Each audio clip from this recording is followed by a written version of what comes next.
Welcome back to Physics with Miyoshi. Today we're here with to talk about a little about torque. I have with me a little torque wrench. If you've ever worked on cars, you'll know that it's used to specify a specific torque that you would put on a bolt or a nut so that it meets your specifications. And we're going to talk about torque in terms of rotational motion.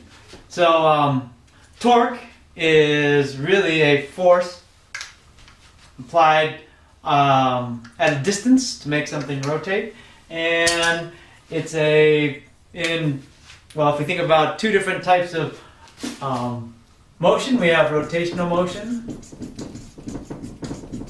and we have translational motion. And in translational motion we have force. So force and torque are analogous to each other. Force makes us go in a linear direction, and torque helps us to go in a rotational direction. So in force we have Newton's second law, which looks like something like F. Sum of our forces is mass times acceleration.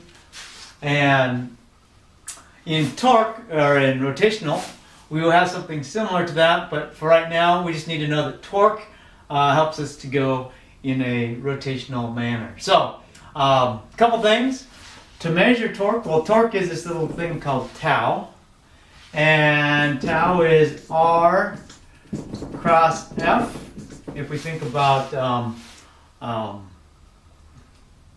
vectors, and so if we have a lever arm, like my torque wrench, if I have a lever arm that's got some length R, and I have some force that we're going to apply to it, F, then it's going to have a torque, and that torque is going to be in this direction, help us to go this direction.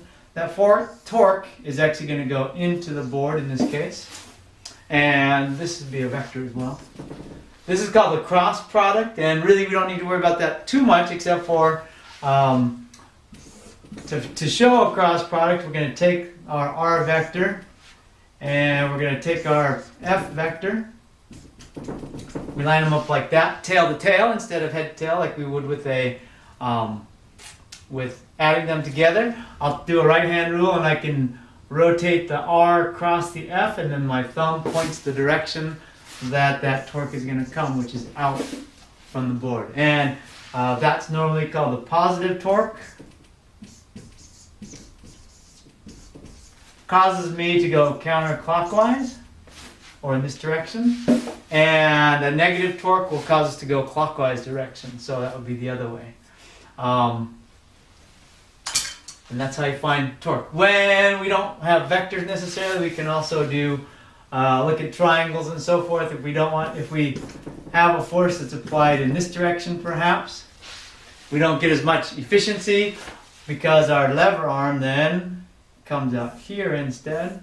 And so here would be my lever arm. It's a little bit smaller than this one, and this actually would be our sine of theta, if you will. We look at the triangles there. If this is a right triangle, we always want our forces to be perpendicular to our distance, and that will give us our torque. So that's kind of the beginnings of torque.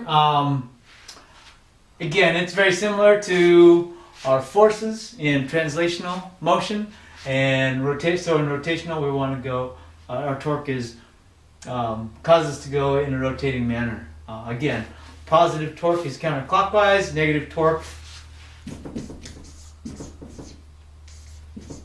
is clockwise. And to show that, you usually have a 0 with an X in it, and that shows that torque would be going in. Another way you can look at the right hand rule is if you look at your R cross F, then your thumb points in the direction of your torque. So that's a little bit about torque, a little bit about what it does, and we'll learn a little bit more about how we're going to use torque in static situations in the beginning, and how to use it in terms of Newton's second law and a bunch of other stuff. So thanks for tuning in, and we'll talk a little bit more about torques and rotational motion next time on Physics with Miyoshi. Thanks for tuning in.